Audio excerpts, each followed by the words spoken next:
దినోత్సవాన్ని పురస్కరించుకొని తిరంగా యాత్ర తిరంగా సైకిల్ యాత్ర జరగబోతూ ఉంది.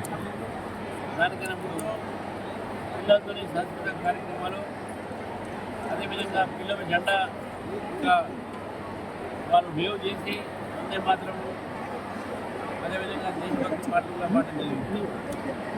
79వ ఈ యొక్క స్వాతంత్ర దినోత్సవం సందర్భంగా రేపు జరగబోయేటటువంటి జెండా వందనం కార్యక్రమంలో ప్రజలందరూ కూడా పాల్గొవాలి అని చెప్పి కోరుతూ, మరి భారత ప్రభుత్వం ఏదైతే హర్ ఘర్ తిరంగా కార్యక్రమం ఇస్తుందో దాన్ని దృష్టిలో పెట్టుకొని ప్రతి ఒక్కరు కూడా తెలంగాణలో, హైదరాబాద్లో వారి ఇళ్లపైన భారతదేశ తిరంగా జెండాని ఎగిరేయాల్సిందిగా నేను కోరుతా ఉన్నాను.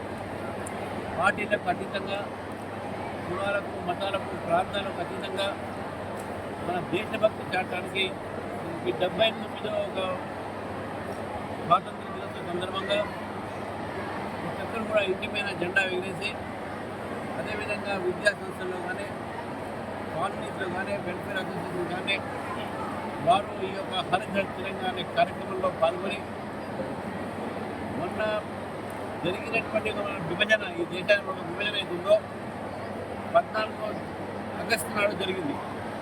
మరి భారతదేశ విభజన జరిగిన సందర్భంగా మనం ఎంతో విషాదమైనటువంటి ఒక సంఘటనలు చూసినాము. ఈ తరానికి తెలవాల్సిన అవసరం ఉన్నది. ఒక ట్రైన్ మొత్తం కూడా శవాలతోని పాకిస్తాన్ నుండి భారతదేశం రావడం జరిగింది. ఈ యొక్క స్వాతంత్రాన్ని ఎంతో త్యాగాలతో మనం తీసుకొచ్చిన ఒక స్వాతంత్రం ఇది. మనకు పుణ్యానికి వచ్చిన స్వాతంత్రం కాదు ఇది.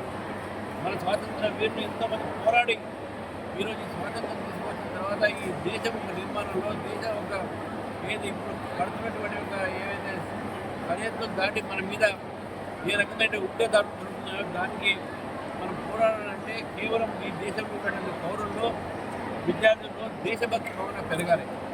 ఆ దేశభక్తి భావన పెరగాలంటే మనందరం కూడా మన జాతీయ జెండాన్ని గౌరవించాలి, దేశాన్ని గౌరవించాలి. కాబట్టి ఈ హర్ ఘర్ తిరంగా అనే కార్యక్రమం భారత ప్రభుత్వం ఇచ్చిన కార్యక్రమాన్ని అందరూ కూడా జరుపుకోవాలని చెప్పేసి నేను భారతీయ జనతా పార్టీ రాష్ట్ర అధ్యక్షుడిగా కోరుతాను.